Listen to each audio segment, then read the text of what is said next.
पास मंजर देखकर मेरी आंखों से आंसू आ गए। पहला मंजर, गाड़ी ड्राइव करते हुए आगे जा रहा था। एक साइन बोर्ड पे लिखा हुआ था हल्की फुल्की भूख में। बेगम ने उस तरफ इशारा करके मुझे मुतवज्जे किया कि देखें साइन बोर्ड पर क्या लिखा हुआ है। बिस्किट का इश्तिहार था, तो उनका इशारा था कि मुझे ये बिस्किट लेके दे। हालांकि हम घर से भारी भरकम बेहतरीन खाना खा के चले थे। बहरहाल मैंने जेब से पैसे निकाले और बेगम को कहा कि जाएं सामने वाली दुकान से ले आए। बेगम दुकान से बिस्किट लेने चली गई तो मैंने देखा किसी ने मेरा दरवाजा नॉक किया ऐसे। तो देखा एक खातून है, बरहना पा है, बच्चे को गोद में उठाया हुआ और बच्चे के नाक से दे रहा है नाक और कह रही है कि मेरा बच्चा बीमार है, अल्लाह के नाम पर बच्चे को दूध ले दो। जितना मुझे हो सका मैंने उनकी मदद की और बेगम को कहा वहां से दूध के 2 पैकेट ले आए। दूसरी तरफ मैंने नजर दौड़ाई तो एक बूढ़ा आदमी और एक ठेला घसीटते हुए जा रहा है। ठेले पर किन्नू और सेब रखे हुए हैं। मैंने कहा या बारी ताला, ये उम्र इसकी आराम करने की थी और 75 साल 80 साल बुरा फटे हुए कपड़े और ये रोजी कमाने के लिए जा रहा है। अगर इसकी औलाद होती तो ये इनको कमा के खिलाती। औलाद किसके लिए होती है? बुढ़ापे में आराम के लिए। एक और मंजर मैंने देखा, सामने से 4-5 नौजवान गुजरे। उनके हाथ में औजार थे, मुख्तलिफ किस्म के औजार थे। किसी के हाथ में बिजली का सामान के औजार थे, पेशकश और ये, और एक के हाथ में फावला था। एक पठान नौजवान को देखा, उसने वो जो होता है तगारी और इस तरह की चीजें उठा रखी थी, मजदूरी करने के लिए। ये जो मजदूर होता है घर बनाते उसमें काम आता है। मेरे दिल से दुआ निकली, मैंने कहा या बारी ताला आज इनको अच्छी रोजी मिल गए। क्योंकि मैंने कई लोगों को अगले चौराहे पर देखा कि वो रोजगार की तलाश में बैठे हुए हैं। जब मैंने गाड़ी खड़ी करके पूछा कि बताएं रोजाना मजदूरी मिलती है? उसने कहा साहब कभी मजदूरी मिलती है, कभी इसी तरह भूखे चले जाते हैं। मैंने दुआ की या बारी ताला ये जवान इनके जिनके हाथ में ये कस्सी है, तगारियां हैं, बेलचे हैं, इनके हाथ में किताब होनी चाहिए थी। ये कॉलेज में पढ़ते, यूनिवर्सिटी में पढ़ते, मजबूरी ने इनके हाथ में ये चीज समा दी है। एक मैंने देखा सामने से बाइक जा रहा है, उस बाइक पर पूरी फैमिली बैठी हुई है। 2 बच्चे बाइक पर सामने टैंकी पर बैठे हुए हैं, पीछे उसकी बीवी है और उसने हाथ में इतना सारा बैग उठा रखा है और 2 बच्चे उसके पीछे बैठे हुए हैं। गोया एक बाइक पर 6 लोग बैठे हुए हैं और पूरी फैमिली बैठी है। मेरे दिल से दुआ निकले, मैंने कहा या बारी ताला इनको गाड़ी दे दे। आगे जाता हूं तो क्या देखता हूं कि मुख्तलिफ लोग हैं, झगड़ा कर रहे हैं, लड़ाई हो रही है।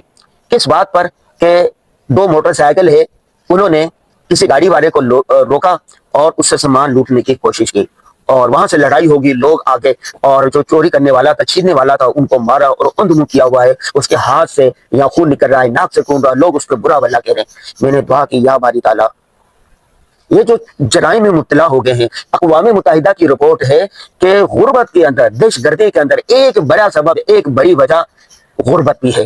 पाकिस्तान उन ममालिक में शामिल है जहां पर खत्ते गुर्बत से नीचे जिंदगी गुजारने वालों की तादाद 60%, 70% है।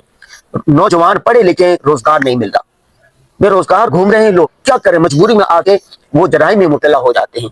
आज जो मैंने मंजर देखे और फिर मैं वापसी पर बेगम से कह रहा था, बेगम हमें अल्लाह का कितना शुक्र अदा करना चाहिए। अल्लाह ने माल दिया है, दौलत दी है, गाड़ी आराम दे दी है, घर दिया है, पाकिस्तान दिया है, ईमान की दौलत दी है। वो कहते हैं ना कि दूसरों का गम देखा तो अपना गम भूल गए। दुनिया में कितना गम है, मेरा गम कितना कम है। मैंने बेगम को कहा कि तेरा गम यह है कि ईद पर मैंने 5-6 जोड़े अच्छे अच्छे खरीदने हैं। अगर मैंने ये अच्छे जोड़े ना खरीदे तो मेरी ईद कैसे होगी? हम घर से खाना खा के आए। तेरा गम यह है कि चटखारे के लिए तू चाहती है कि ये जो साइन बोर्ड पर हल्की फुल्की भूख में लिखा हुआ बिस्किट, वो बिस्किट भी ले लो। दूसरी तरफ आधे से ज्यादा आबादी, 25 करोड़ आबादी में से 22 करोड़ आबादी जो है वो मुतवस्सित तबके में से है और उससे आधे यानी 1% जो है वो खतरे गुर्बत से नीचे जिंदगी गुजार रहे हैं। उनके लिए साफ पानी पीने को नहीं है, 2 वक्त की रोटी नहीं है। 4-5 करोड़ लोग ऐसे हैं उनके पास छत नहीं है और लाखों की तादाद बल्कि करोड़ों की तादाद में ऐसे हैं उनके पास सवारी नहीं है। कितने लोग हैं उनको इलाज मुआवजे के लिए उनके पास पैसे नहीं है। कितने गम है, अस्पतालों में जाके देखे, अस्पताल भरे पड़े, इलाज मुआवजे के लिए पैसे नहीं है।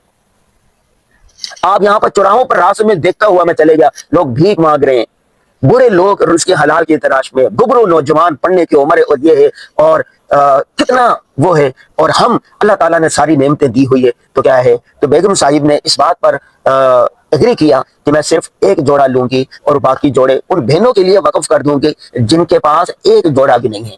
پیغام یہ ہے اس ویڈیو کا کہ آپ بھی اپنے رشتہ داروں میں، اپنے خاندان میں، اپنے معاشرے میں، اپنے محلے والوں میں دیکھیں جو غریب ہے ان کی مدد کریں، اپنی نعمت کے شکرانے کے طور پر اپنے 4 جوڑوں میں سے 1 جوڑا لے، 3 جوڑے ان کو دے دیں۔ آپ کی جو دسترخوان پر ڈشیں سجنے والی ہیں ان میں سے 2 ڈشیں کم کر دیں، ان کی رقم غریبوں کو دے دیں جو مستحق ہیں، جن کے پاس کچھ نہیں ہے۔